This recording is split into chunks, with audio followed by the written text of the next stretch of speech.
Foremost, I want to start by giving all praises, honor, and glory that's due to Yahweh, Bahashem, Yahweh Shai, Bahashem, Rakakodash. Double honor to the apostles and elders of Great Millstone who rule well, who taught us his truth.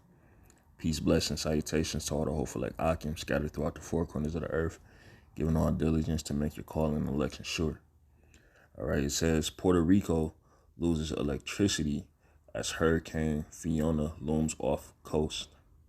All right, so Puerto Rico, where the tribe of Ephraim dwells. Okay, you so-called Puerto Ricans are the tribe of Ephraim of the 12 tribes of Israel. It says Tropical Storm Fiona strengthened to hurricane status on Sunday while approaching the island of Puerto Rico. The National Hurricane Center said, causing a total blackout on the island as forecasters warned the storm could bring up to 25 inches of rainfall. Wow. And dangerous mudslides. All right. And this is a tempest that the Lord is sending upon the earth, man. And this is what times we're in. All right. A little more. It says maximum sustained winds increased to nearly 85 miles per hour as the storm moved toward Puerto Rico and Dominican Republic, with hurricane warnings in effect for all of Puerto Rico and the coast of Dominican Republic. Some 1.46 million people were without power as of Sunday afternoon, according to tracking service power outages, compromising all customers tracked on the island, while Puerto Rico's governor, Pedro Pierluisi, also confirmed the outage in a tweet.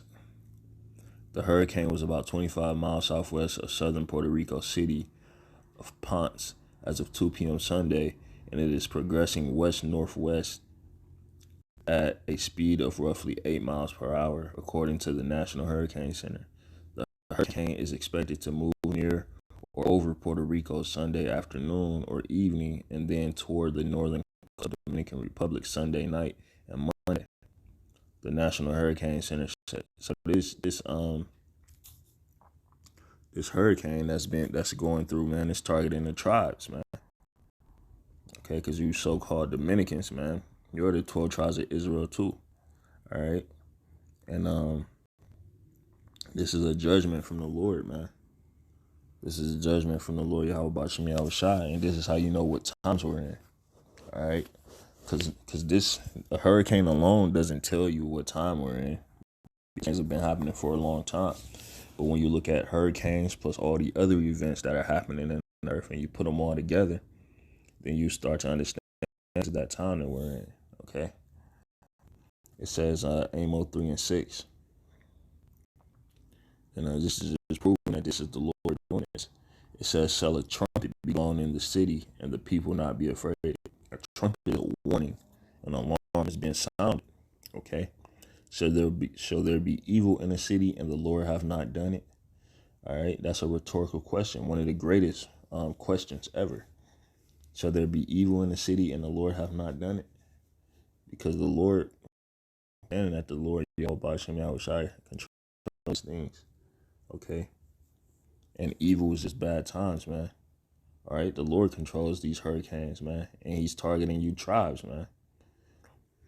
Ecclesiasticus 39:28.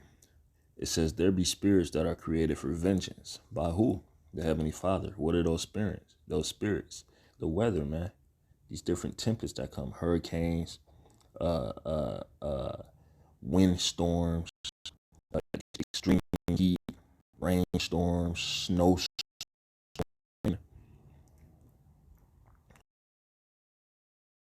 You know, it says, which in their fury lay on sore strokes, man, because a hurricane is furious, man. And when it comes through, it destroys every fucking thing. It says, in the time of destruction, they pour out their force. Yeah, man. Like I said, man, a hurricane come through.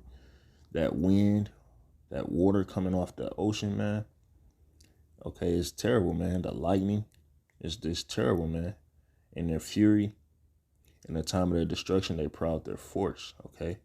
And appease the wrath of him that made them. So it pleases the most high.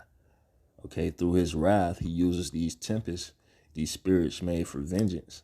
that he created, which is this weather, to destroy, okay, and to proclaim his judgment in the earth. Okay. Furthermore, proving that this is the Heavenly Father that's doing this, you know. All right, I'm gonna get this Isaiah 29:6 first. It says, "Thou should be visited of the Lord of hosts with thunder." Okay. So the Lord is gonna visit this place with thunder and with earthquake and great noise, with storm and tempest and the flame of devouring fire. All of these things are done by the Lord, man. Okay. And once people learn to understand that, hey man, then you're getting somewhere. All right. This is Job 37:9.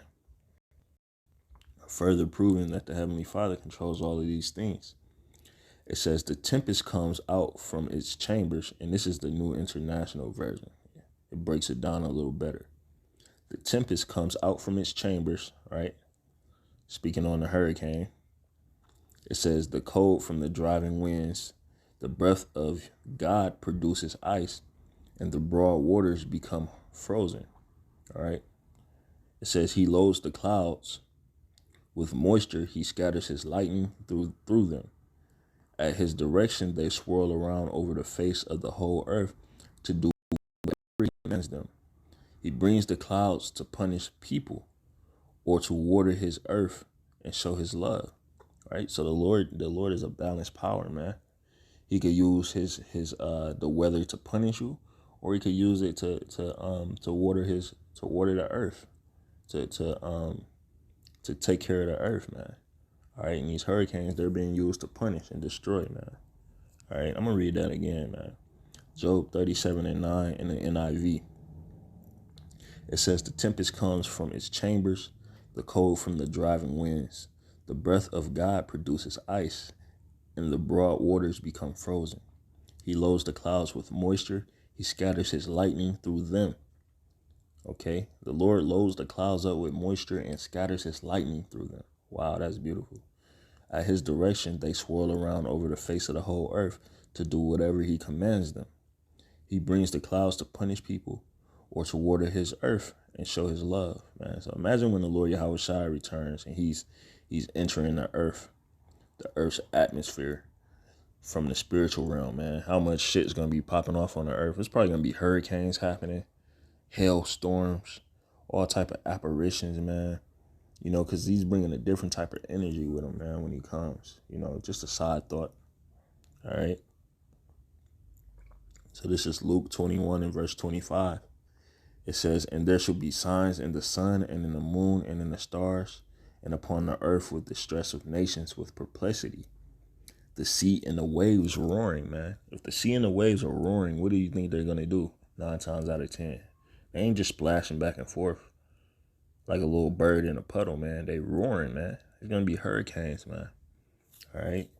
And this is the judgment that the Lord's bringing forth over the earth, man. You know, so they try, you know, and you Dominicans, you know, Puerto Ricans and Dominicans. This is the Lord visiting you. Okay. And this is the time that we're in, man. Second Ezra 9 tells you to measure the time diligently in itself. And when you see part of the sign, you should know that the Heavenly Father is the earth, man, which he made, you know, roughly paraphrasing. So with that being said,